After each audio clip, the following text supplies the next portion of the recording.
Okay, तो इस वाली वीडियो में चलिए हम बात करेंगे कुछ प्रोग्रामिंग के बेसिक्स पार्ट के बारे में, है ना। तो जैसे कि मैं बोलता हूँ कि एक छोटा सा प्रोग्राम लिखना है मुझे, और जिसमें मुझे एडिशन करवाना है दो नंबर्स का, और उसका मुझे आउटपुट लेना है, राइट, एक थर्ड नंबर। चलिए, तो मैं यहाँ पे अपनी एक पाइथन की आईडी ओपन करता हूँ, जस्ट अ सेकेंड। सो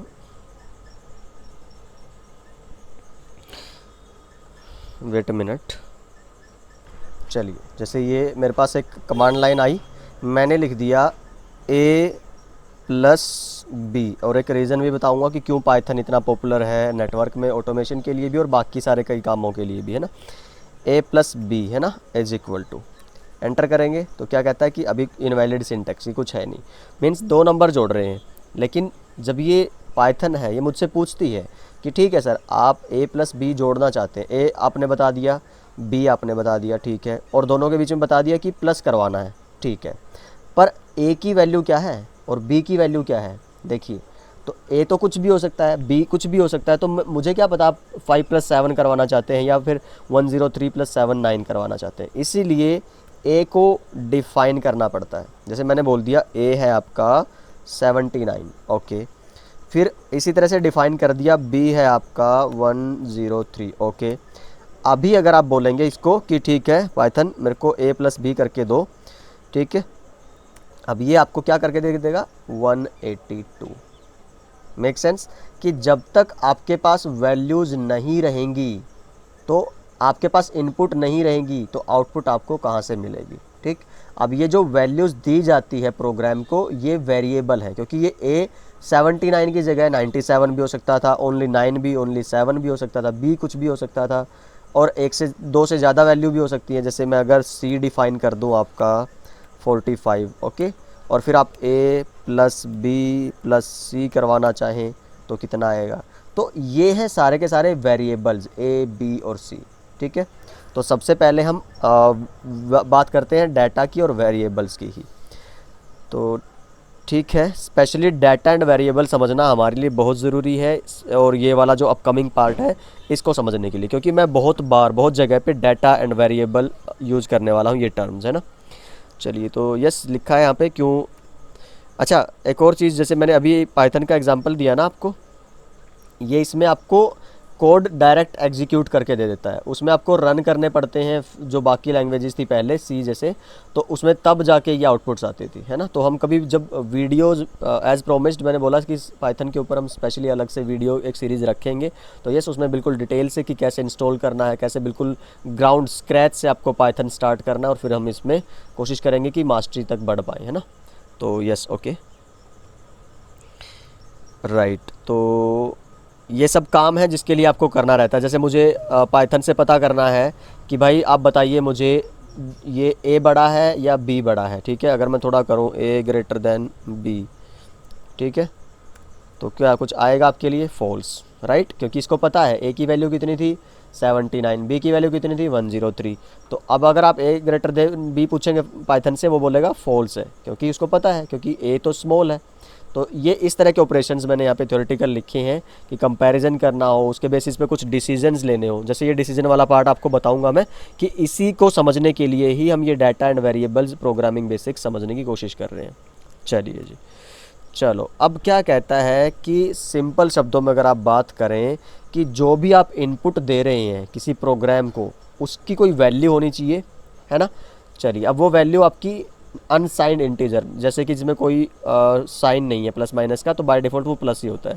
या हो सकता है कि वो माइनस का सिंबल हो सकता है कि वो floating point means decimal number हो सकता है, या हो सकता है वो सिंपल टेक्स्ट हो, ठीक है। जैसे मैं यहीं पे बोल लूँ कि आपने डी एक बता दिया कि ये आपका है आउटपुट, ठीक है, इस तरह से डी डिफाइन कर दिया, और A plus B is equal to D, ठीक है। तो यस, ये अभी हम इसमें देखिए A plus B and yes is equal to D. अच्छा, लिख नहीं पा रहा हूँ, जस्ट अ सेकेंड।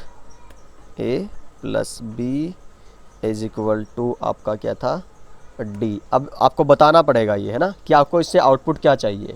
तो इन सब की हम बात करेंगे आगे आने वाले वीडियोस में अगेन, बट यस इस तरह से सिंटैक्स रहता है जिसमें आप यूज़ करते हैं मल्टीपल वेरिएबल्स को। ठीक है, तो फ्लोटिंग पॉइंट हो सकता है आपका, अनअसाइंड नंबर, साइन नंबर, या फिर टेक्स्ट भी हो सकता है, राइट। तो मीन्स जो भी आप इनपुट देंगे किसी प्रोग्राम को दैट इज़ वेरिएबल। ठीक है, तो सिंपल वेरिएबल भी आते हैं आपके, कॉम्प्लेक्स वेरिएबल भी आएंगे। जैसे सिंपल वेरिएबल मीन्स जहाँ पे आपने सिंगल वैल्यू, जैसे ए में क्या सिर्फ 79, बी में आपने 103, बट अगर मैं ऐसे ही बोल लूँ कि मुझे ये नहीं करवाना, मुझे मल्टीपल वैल्यूज़ देनी है ना, कैसे, तो यस जैसे मैं अगर बोलता हूँ ए, अच्छा ए तो यूज़ कर चुका हूँ, जी इज़ इक्वल टू आपको 1 2 3 इस तरह से यूज़ करिए। ठीक है, तो ये क्या है, आपने एक तरह से मल्टीपल वेरिएबल्स दे दिए, है ना। तो इसको देखते हैं कि हमारी लैंग्वेज में क्या बोलेंगे।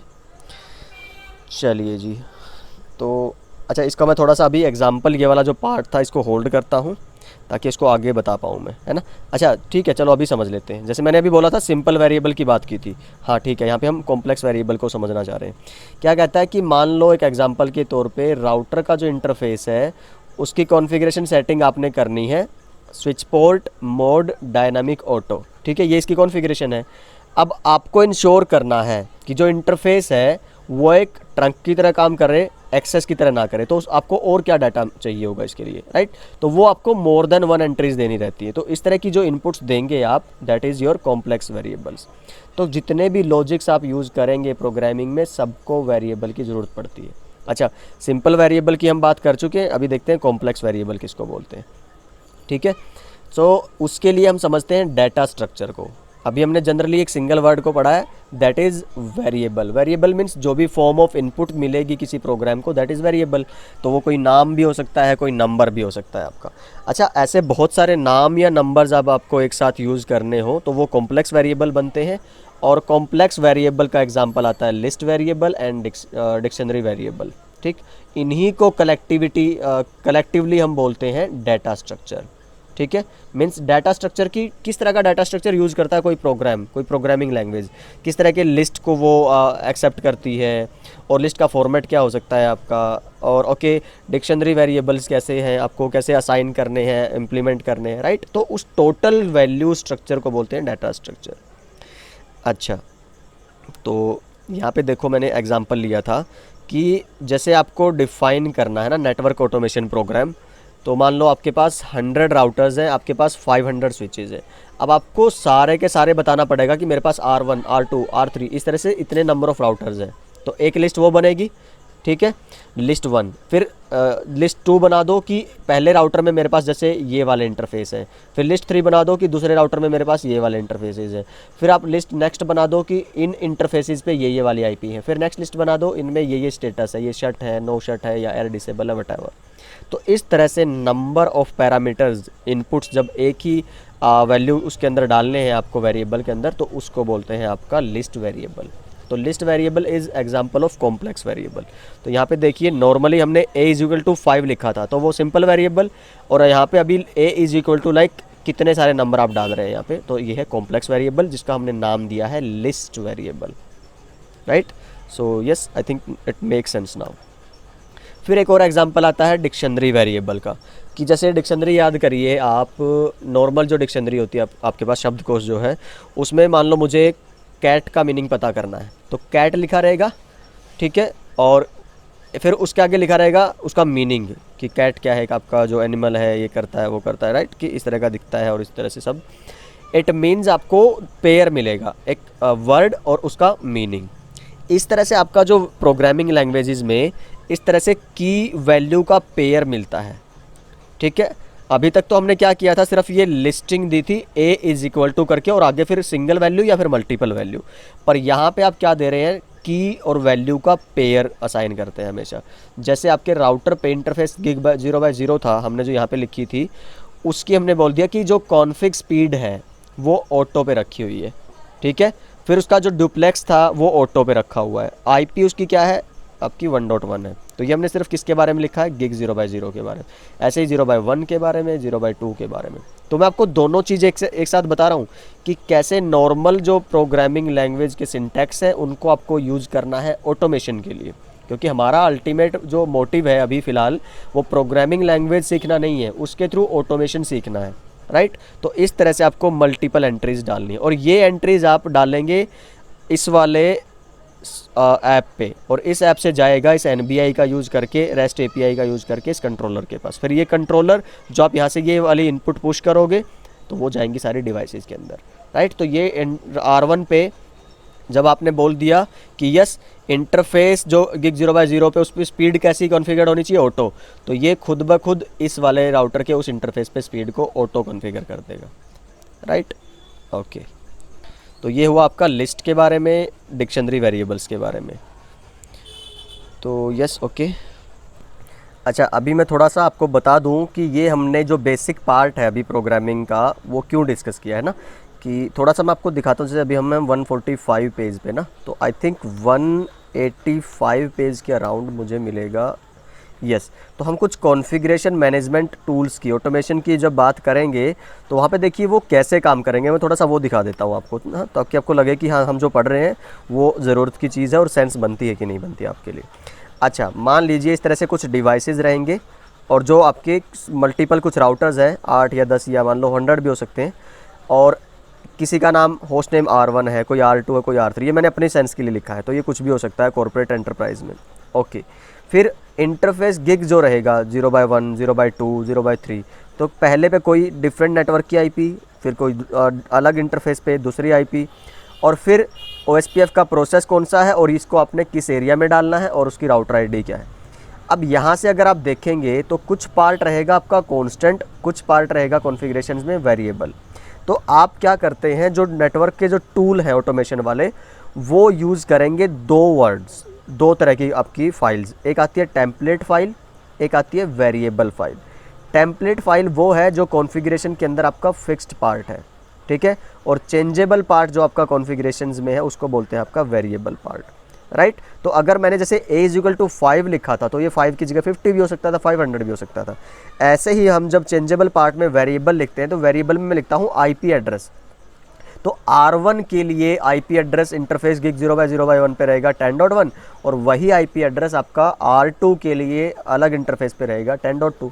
तो राइट, ये है आपके वेरिएबल्स, और यही सब हमें असाइन करवा के और देने होते हैं आपके कंट्रोलर को, ताकि वो आगे दे पाए आपके नेटवर्क डिवाइसेस को, राइट। तो I think now it make sense आपके लिए। ये देखिए इस तरह से आपके वेरिएबल्स और टेम्पलेट दोनों को ऐड करके और फिर एक फाइनल कॉन्फ़िगरेशन की फ़ाइल बनती है जो आपकी इम्प्लीमेंट होती है राउटर्स के ऊपर या डिवाइसेस के ऊपर, राइट। तो चलिए फिर कुछ अलग लैंग्वेजेस हैं, जैसे टेम्पलेट लिखने के लिए आप अलग लैंग्वेज यूज़ करोगे और वेरिएबल के लिए अलग लैंग्वेज यूज़ करोगे, तो ये हम सब आगे डिटेल्स में जानेंगे। तो यस, आई थिंक इस वीडियो में इतना ही काफ़ी है, और नेक्स्ट वीडियो में हम बात करेंगे हमारे HTTP and REST based APIs का, है ना, कि क्यों वो HTTP यूज़ करते हैं और आपके CRUD एक्शंस क्या हैं, HTTP वर्ब्स क्या हैं, ये सब हम डिस्कस करेंगे नेक्स्ट वीडियो में। ओके, तब तक के लिए मिलते हैं, कि अपना ख्याल रखिए, एंड यस, सीखते रहिए, सिखाते रहिए और मस्त रहिए। Bye, take care.